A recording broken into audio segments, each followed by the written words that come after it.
नमस्कार, आप देख रहे हैं पब्लिक दस्तक।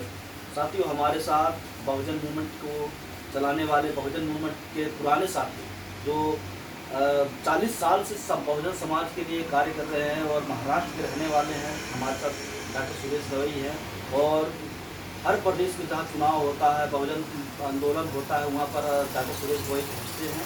तो डॉक्टर सुरेश गवई, जो आप बहुजन मूवमेंट को चला रहे हैं, बहुजन समाज की अच्छी पकड़ है।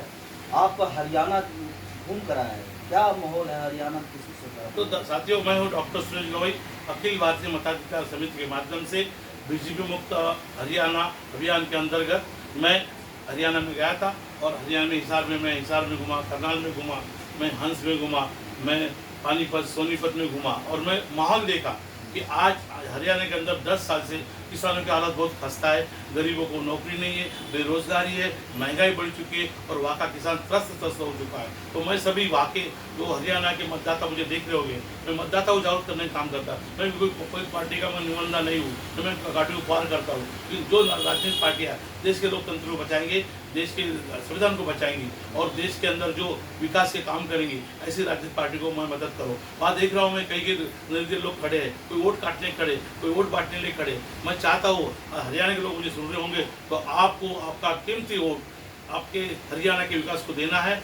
और अगर कोई कांग्रेस का आदमी होगा और वो गुंडा होगा, दलाल होगा, बदमाश होगा, उसको वोट ना करे। अगर कोई बहुजन समाज का आदमी होगा, गुंडा होगा, बदमाश होगा, उसको वोट मत ना करे। जो आपके साथ में 5 साल से आपसे जुड़ा है, 5 साल में आपके दुख सुख में खड़ा है, ऐसे आप ऐसे उम्मीदवार को आप मतदान करिए और देश के हरियाणा को किसानों का, मजदूरों का, गरीबों का और बेरोजगारों का महंगाई के लिए उनके हाथ पक्के कीजिए और आने वाले दिनों में इंडिया गठबंधन की सरकार बनाए, ऐसे मैं आज से आशा रखता हूँ। आपने कहा अभी समर्थन में किसी पार्टी से ना बिलोंग करता हूँ, ना मैं जैसे पार्टी को, मैं बाबा साहब का मूवमेंट चलाता हूँ, लेकिन आप इंडिया गठबंधन के समर्थन कर रहे हैं। आप किस तरह की रहना चाहते हैं? आप देखो, इंडिया गठबंधन ने आज आप देख रहे होंगे लोकसभा चुनाव के अंदर इंडिया गठबंधन को लोगों ने भारी मात्रा से वोट दिया क्योंकि लोकतंत्र खतरे में था, संविधान खतरे में था। और आज आप देख रहे हैं संसद के अंदर 4 कानून पास करने का बीजेपी ने, एनडीए ने कोशिश किया था, लेकिन चारों कानून आपके माध्यम से मैं कहना चाहता हूँ कि इंडिया गठबंधन ने उसको खत्म कर दिया, जेपीसी में डाला। पहला कानून था बोर्ड वर्क बिल फेल किया, ब्रॉडकास्टिंग बिल फेल किया, लैटरल एंट्री फेल किया, उसके बाद क्रीमी लेयर को भी उन्होंने रोका। ये 4-5 कानून 1-2 महीने के अंदर अगर इंडिया गठबंधन करती होगी तो उनका सरकार लाने में हरियाणा में क्या दिक्कत है। मैं चाहता हूँ सभी को संवैधानिक अधिकार है खड़ा रहने का, लेकिन समाज का वोट बांटने का और समाज का सत्यानाश करने का किसी एक पार्टी को अधिकार नहीं है। मैं कांग्रेस नहीं बोल रहा हूँ, मैं इंडिया गठबंधन की बात कर रहा हूँ। इंडिया का लोकतंत्र बचाएगा और वो उसके अंदर आप आदमी रहेगा, बसपा रहेगा, आज आदमी पार्टी रहेगा। फिर वो अगर समाज के हित के अंदर समाज को बचाने के अगर वोट मांगता तो उनको वोट करो, लेकिन अगर वो वोट बांटने का कोई काम कर रहा होगा उसे वोट मत करो ताकि हमारा हरियाणा का नुकसान न हो। आने वाले दिनों में चुनाव है, क्या नाम है, विधानसभा का, और आप वहाँ पर भ्रमण करके आए हैं पूरे हरियाणा में, तो आपको क्या लगता है किसकी पक्ष मजबूत? देखो, वहाँ पर 10 साल से भाजपा की सरकार थी। भाजपा सरकार के अंदर वहाँ इतनी महंगाई बढ़ी, इतनी बेरोजगारी बढ़ी और हमारे 700 किसान शहीद हुए और हमारे वहाँ के बेरोजगार आज काम के लिए तड़तड़ घूम रहे हैं। हमारा महंगाई के लोगों को काम नहीं, नौकरी नहीं है। इसलिए मैं चाहता हूँ कि अगर सरकार वहाँ की, अभी देख रहा हूँ, माहौल देख रहा हूँ, तो मैं चाहता हूँ कि वहाँ पर इंडिया गठबंधन सरकार आएंगी और कांग्रेस मजबूत दिख रही है। तो मैं चाहूँगा समाज के लोगों, दलित लोगों को, तो कांग्रेस से जो भी आप ईमानदार होगा उससे मतदान करो, लेकिन उसे दिखावा के लो कि हमारे हक, हमारा अधिकार, हमारा शिक्षा, हमारा स्वास्थ्य हमें देगा, हमारी नौकरी देगा। तो ऐसे लोगों को आप वोट करो, वो कांग्रेस का हो या किसी पार्टी का हो, लेकिन वोट बटने वाला काम मत करो ताकि हरियाणा का विकास रुक जाएगा। आप कांग्रेस की अगर बात अंत में भूल गए हैं कि कांग्रेस मजबूत है, लेकिन कांग्रेस 70 सालों से देश के अंदर है और 150 साल पुरानी कांग्रेस है। अगर बहुजन समाज का अगर ईमानदारी से कांग्रेस काम किया होता, कांग्रेस के अंदर ईमानदारी होती, तो बाबा साहब ने जो संविधान में दे रखे हैं कि सारे बहुजनों को अधिकार मिल जाए, भूमिहीनों को भूमि मिल जाए और बेरोजगारों को रोजगार मिल जाए, तो ये कांग्रेस ने किया क्यों नहीं? नरेगा जैसे चीज़ों में लोगों को फंसा दिया और छोटी छोटी नौकरी दे दिया ताकि लोग ऐसे उलझे रहें। बड़ी नौकरियां, अगर जज की बात किया जाए, कलेक्टर की बात किया, डीएम की बात किया जाए, तो सब ब्राह्मण भरे हुए हैं। और क्रिकेट में देखा जाए तो ब्राह्मण भरे हैं, फिल्मी दुनिया में ब्राह्मण भरे हैं।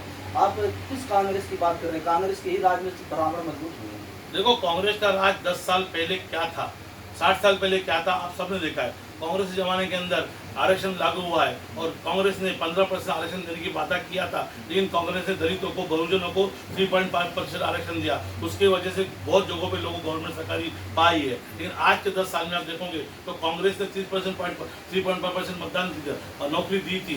7.2 के अंदर एससी के लिए कांग्रेस ने नहीं दी है, ये बाबा साहब संविधान में दे रखे हैं। तो संविधान बाबा साहब ने क्या कहा था? सत्ता में आए तो उनको देना ही पड़ेगा। नहीं, बाबा साहब ने कहा था मेरा संविधान मजबूत है, अच्छे लोगों के हाथ में होगा तो अच्छा बनेगा और बुरे लोग के हाथ में होगा तो बुरा होगा। तो अभी बाबा साहब के जमाने में जो हमारे कार्यकर्ता थे, हमारे जो नेता लोग थे, उन्होंने अच्छा काम किया था, इसलिए उन्होंने अपना इंक्लूड करवा के लिया कि बाबा साहब ने पुणे कराने में आरक्षण किया था, वो आरक्षण में मिला है और 2 वोट का अधिकार हमें कांग्रेस छीना है। लेकिन मैं चाहता हूँ अगर 3%, 5% लोग आज नौकरी में लगे हैं, आने वाले दिनों में कांग्रेस को समझ में आया, 10 साल हमने उनको उखाड़ फेंका था, अभी आने वाले दिनों में समझ में आया अगर हम दलितों का, बहुजनों का आरक्षण नहीं देंगे, शिक्षा नहीं देंगे, स्वास्थ्य नहीं देंगे, फिर से हम उनको उखाड़ फेंकेंगे। लेकिन आरक्षण और 10 साल 15 साल पहले आरक्षण के अंदर ब्राह्मण व्यवस्था के लोग थे। अभी बीजेपी के अंदर पूरा आरएसएस को भरा है, लेकिन कांग्रेस के अंदर आज आरएसएस का और ब्राह्मण समाज के लोग कम है। और लेकिन आने वाले दिनों में जो राहुल गांधी बात कर रहा है कि मैं राजनीति में आया हूँ, मैं गरीबों का मदद करूंगा, शिक्षा दूंगा, स्वास्थ्य दूंगा, नौकरी दूंगा, और उसने ये भी कहा है कि मैं जहाँ जहाँ गरीब तबके लोग हैं उनका मैं गिनती करूंगा, कितने ओबी समाज के लोग हैं, कितने समाज के लोग हैं, कितने एससी समाज के लोग हैं, कितने मुस्लिम समाज के लोग हैं, वैसे तो मैं उनके लिए आरक्षण की सुविधा करूंगा, शिक्षा की सुविधा करूंगा। नहीं, ये चीजें जब कांग्रेस 2009 से लेके 2014 तक कांग्रेस सरकार थी, तो आप कह रहे हैं कि जाति जनगणना किया जाएगा, तो जाति जनगणना सोनिया गांधी क्यों नहीं कराई इस बात को? और मनमोहन सिंह की पूरा भरपूर सरकार थी, मजबूत सरकार थी, तो उन लोगों ने क्यों नहीं किया? आज कांग्रेस खतरे में है तो कांग्रेस कह रही है कि हम जाति जनगणना करेंगे।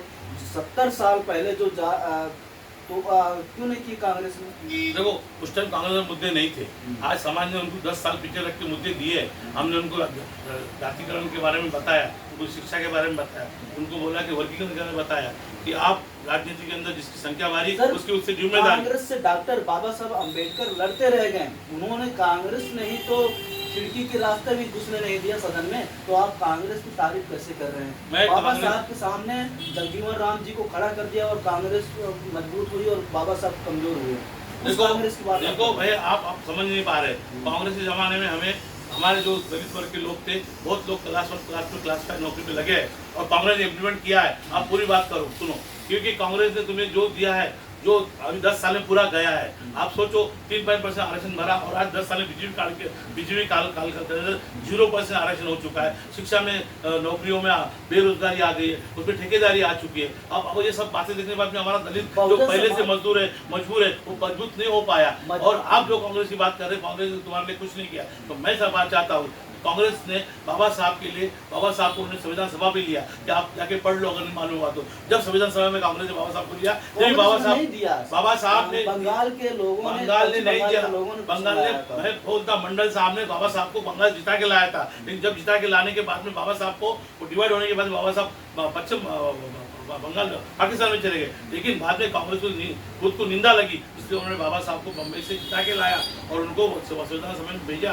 जब बाबा साहब संविधान सभा में गए तो बाबा संविधान लिख सके और बाबा साहब ने हमारे आरक्षण की सुविधा किया और उसके बाद में कांग्रेस ने उसको इम्प्लीमेंट किया। जब भी आज हमारे क्लास 1, क्लास 2 पूरे भारत में 7 करोड़ लोग काम कर रहे हैं। लेकिन आज 10 साल के अंदर देख रहे बीजेपी ने पूरा सत्यानाश कर दिया, समाज का सत्यानाश कर दिया। नए पक्ष, नए पार्टियों ने वोट बंटवा के समाज का सत्यानाश कर दिया और समाज आज भिखारी बना। और मैं चाहता हूँ बहुजन समाज जो मैं सुन रहा हूँ, अगर आपको मेरे पे विश्वास होगा तो आप आने वाले दिनों में आप गठबंधन को मतदान करें। क्यों?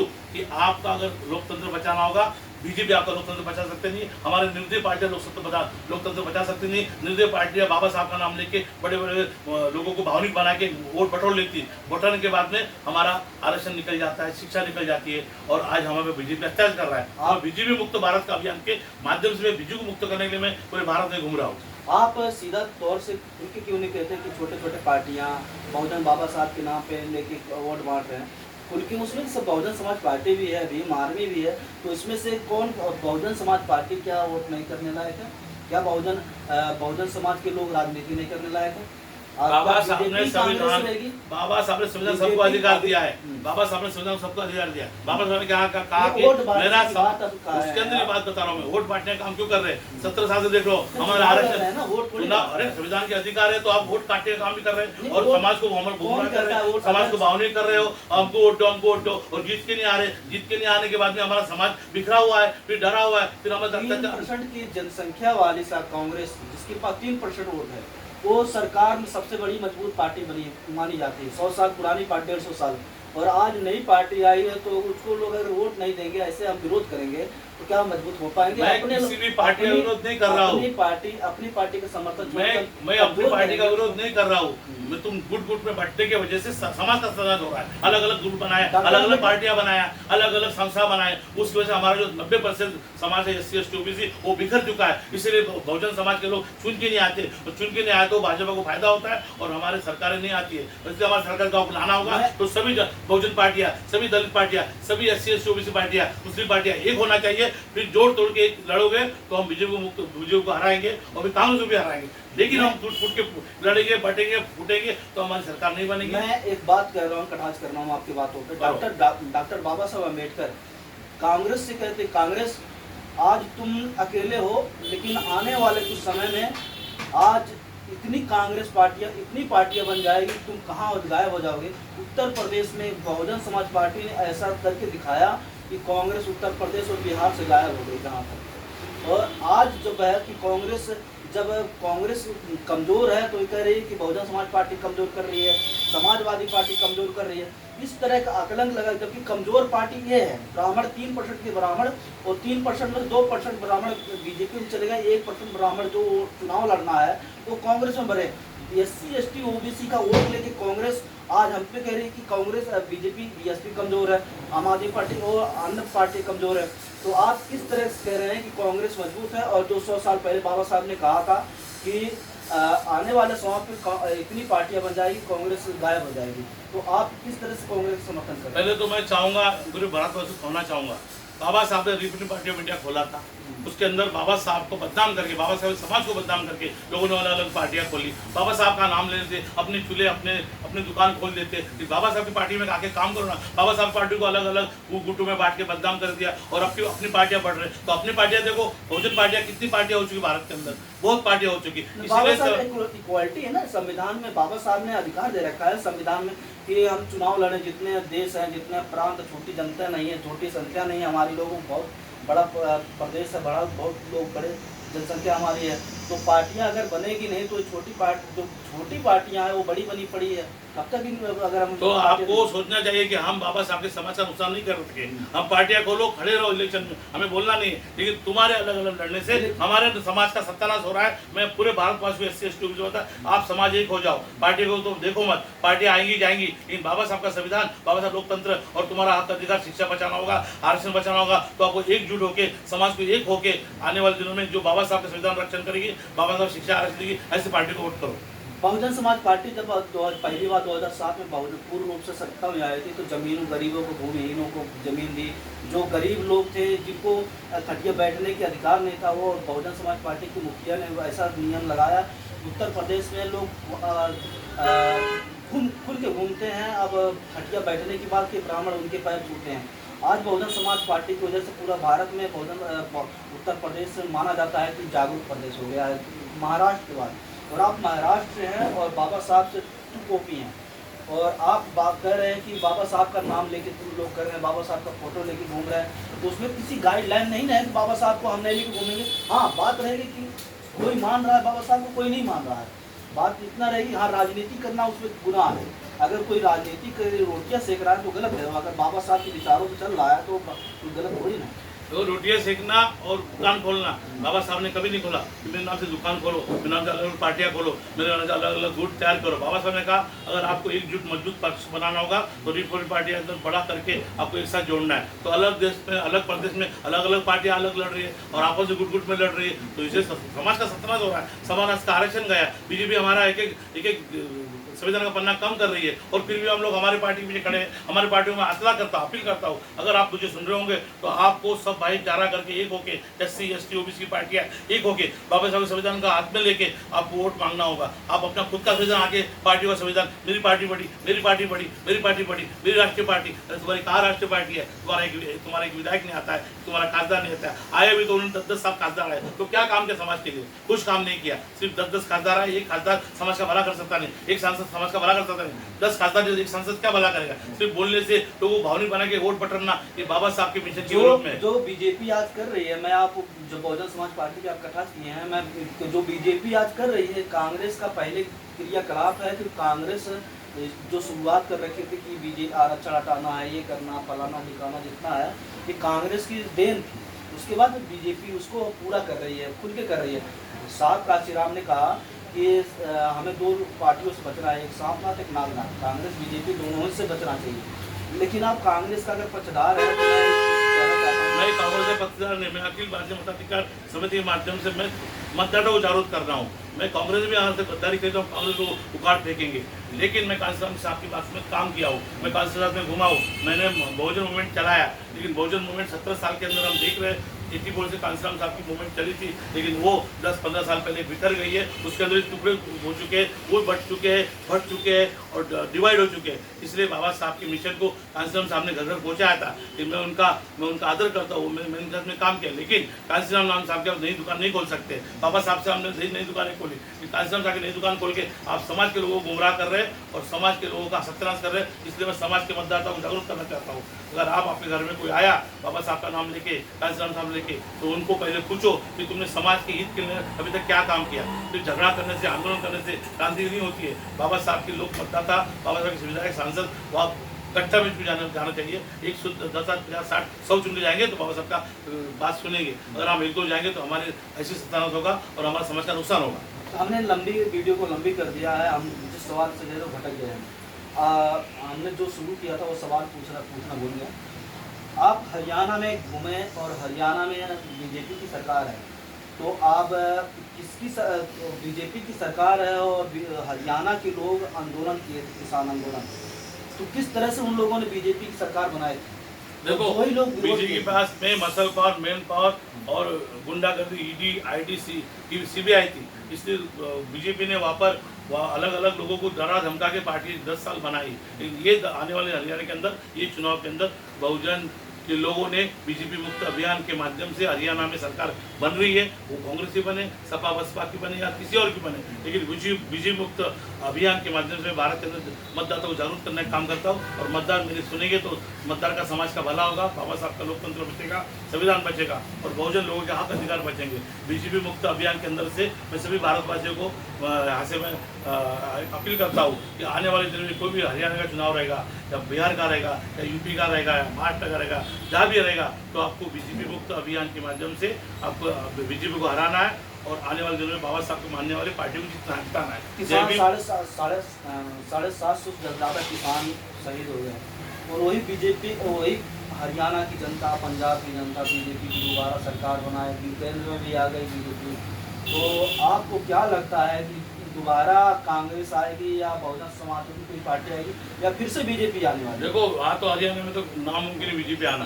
बीजेपी ने इतना अच्छा किया, 700 किसान शहीद हुए, किसानों को MSP नहीं दिया, बेरोजगारी, महंगाई, ये सब मुद्दे देखेंगे और इस बहुजन समाज के लोग 2 दिन के अंदर पलट जाती है जनता वोटर। वो नहीं, हम देख के हम गाँव घूमे, पूरे देश के अंदर, हरियाणा के अंदर बीजेपी मुक्त लहर है। बीजेपी को हटाओ, देश बचाओ, बीजेपी को हटाओ, लोकतंत्र बचाओ, बीजेपी को हटाओ, शिक्षा बचाओ, बीजेपी को हटाओ, स्वास्थ्य बचाओ, बीजेपी को हटाओ, नौकरियां बचाओ। साहब, कहना और करने में बहुत फर्क है। रात में दारुआ बांट देते बीजेपी वाले, EVM में घपला कर देते हैं, और आप कह रहे हैं कि बीजेपी हट जाएगी। कैसे हटा देंगे? क्या कॉन्फिडेंस है? आप तो पुराने 40 साल पुराने राजनीति, लोकसभा में चोरी देखा ना आपने, कैसे हटी? आज उनको 2 लोगों का, नायडू का और नीतीश कुमार का सपोर्ट लेना पड़ा। अगर वो EVM में मिसमैच नहीं करते और EVM में वोट ऑफ परसेंट नहीं बढ़ाते तो वो भी आज इंडिया से हम लोग उसको बीजेपी मुक्त कर देते। लेकिन हमारे इलेक्ट्रॉनिक मीडिया, इलेक्ट्रॉनिक जो मशीन है उसके अंदर मिसमैच हो जाता है, उसमें सेटिंग किया जाता है, प्रोग्रामिंग किया जाता है। इस टाइम हरियाणा के अंदर लोग चौकन्ने हैं, वहाँ पर चौकन्ने अधिकारी है, पुलिस पार्टियाँ चौकन्ने हैं। अच्छी तरीके से वो काम करेंगे और ईवीएम को विकास से बचाएंगे, ईवीएम का घोटाला बचाएंगे। इसीलिए वहाँ पर बीजेपी मुक्त हरियाणा होने के जा रहा है। आपने ईवीएम के खिलाफ में बहुत बड़ी आंदोलन चलाए जिसके लिए जेल भी जाना पड़ा और जय संविधान का नारा भी लगाए, जय संविधान का पुस्तक भी बांटे और जय संविधान के नाम से फिल्म भी बनाए।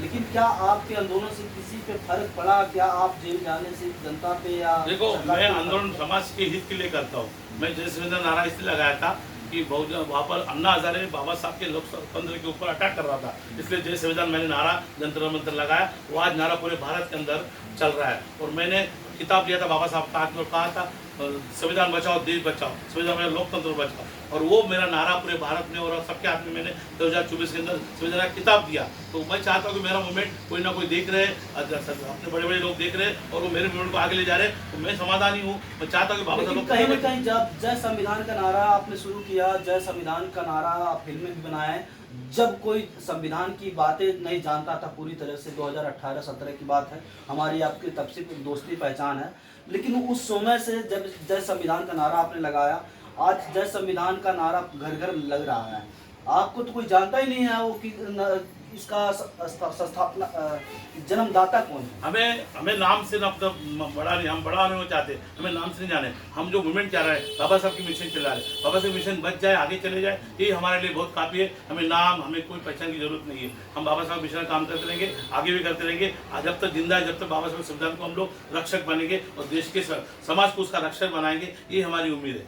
आप 40 साल से ज़्यादा बहुजन मूवमेंट में काम कर रहे हैं, क्या आपने कभी कोई पार्टी बनाया, कोई पार्टी ज्वाइन किए या आपने कभी चंदा लिया जनता से? मैं किसी से चंदा लेता नहीं हूँ, मैं खुद कमाता हूँ, चंदाखोर आदमी नहीं हूँ। मैं चंदा देने का काम करता हूँ। मैंने बहुजन समाज पार्टी को कई ज़माने में चंदा देता था, मैं अटल को चंदा देता था। हमारे जो हम लोग जब स्टूडेंट थे, हमने सभी पार्टियों को चंदा दिया है क्योंकि बाबा साहब का मिशन चले। जब हमने देखा कि बाबा साहब का मिशन में कहीं भटक रहे, तभी हमने चंदा देना बंद कर दिया और हम खुद होकर बाबा साहब के मिशन के लिए खुद का पैसा खर्चा करके हम काम करके, हम किसी से पैसा लेते नहीं, ना कभी आगे लेंगे। जब तक हम जिंदा है, जब तक हम पैदल घूमते रहेंगे, बाबा साहब के संविधान का रक्षण करेंगे और समाज का हित के अंदर जो राजनीतिक पार्टियां काम करेंगी उसके पीछे हम खड़ा रहेंगे। आप पूरे देश में भ्रमण करते हैं, जब कोई भी एट्रोसिटी होती है, कोई भी अत्याचार किसी के साथ हो जाता है या आंदोलन होता है या मान लीजिए अगर चुनाव होता है, तो उस प्रदेश में आप जरूर जाते हैं, एक चक्कर जरूर मारते हैं। तो क्या आपके पास कहाँ से फंडिंग आती है? या लोग बताते हैं कि आपको विदेशी से फंडिंग आती है, बीजेपी से फंडिंग आती है या आरएसएस वाले या कांग्रेस से, कहाँ से फंडिंग आती है आपको इतना? भाई साहब, जाने आने के लिए बस का किराया रहता है, जाने आने ट्रेन रहती है, हमें कोई पैसा ज़्यादा लगता नहीं। हमारा एरोप्लेन है ना, बस है ना, गाड़ी है। हम हमारे व्यावसायिक आदमी है, 2 रुपया कमाते हैं, 10 रुपया समाज के लिए